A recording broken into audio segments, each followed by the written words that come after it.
പൊറ്റമല്ലിന് സമീപം മേത്തോടത്താഴത്ത് നിർമ്മാണം നടന്നുകൊണ്ടിരുന്ന വില്ല തകർന്നു വീണു.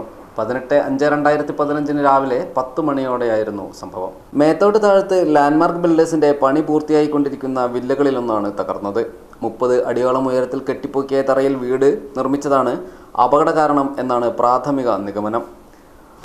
വില്ലയുടെ അവസാനഘട്ട ജോലികളാണ് നടന്നുകൊണ്ടിരുന്നത്. തകർന്നു വീണ വില്ലയുടെ അവശിഷ്ടങ്ങൾക്കിടയിൽ പെയിന്റ് പാത്രങ്ങൾ കണ്ടത് ജോലി ചെയ്യുന്നവർ അപകടത്തിൽ ഉൾപ്പെട്ടിട്ടുണ്ടാകാമെന്ന ആശങ്ക ഉയർത്തി.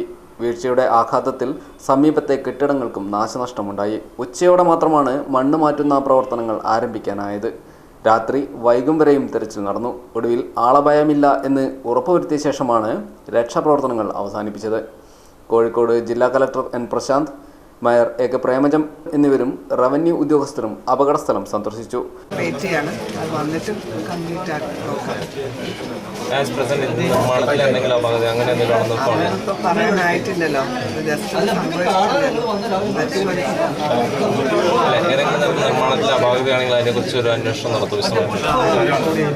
ഓരോന്നോരോന്ന് പരിഹരിച്ചിട്ട് അതിൽ രാഷ്ട്രീയ കക്ഷികൾക്ക് പങ്കുണ്ട് എന്നുള്ളത് വ്യക്തമാണ്. പിന്നെ പറയുകയാണെങ്കിൽ ഇന്നിപ്പോൾ നമ്മൾ കാണുന്ന ഓരോരോ കാര്യങ്ങളും എന്ന് പറഞ്ഞാൽ ഭീമിനൊന്നും ഒരു കമ്പിയില്ല. എന്താ പറഞ്ഞാൽ 1.5 അടി ഹൈറ്റില്ല ഭീമിന് ഇത്ര കമ്പി എന്നുള്ള അതിൻ്റെ ഇതുണ്ട്.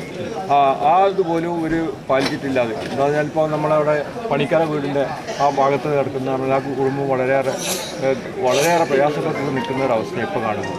അവരെ മാറ്റി താമസിക്കാൻ വേണ്ടിയിട്ട് ഇവരോട് പറഞ്ഞിട്ടുണ്ട്. അത് ചെയ്യുമെന്നാണ് ഞാൻ വിശ്വാസം. അപ്പോൾ പൊതുവെ ഇതിന് എതിർപ്പുകളുണ്ടായിരുന്നു? പൊതുവെ ആദ്യം എതിർപ്പുണ്ടായിരുന്നു. ആദ്യം എന്ന് പറഞ്ഞാൽ ഇവിടെ ഈ ലാൻഡ്മാർക്ക് വരുന്നേരം മണ്ണെടുക്കുന്ന നേരം ഞങ്ങൾ ഇതിന് എതിർത്തിട്ടുണ്ടായിരുന്നു.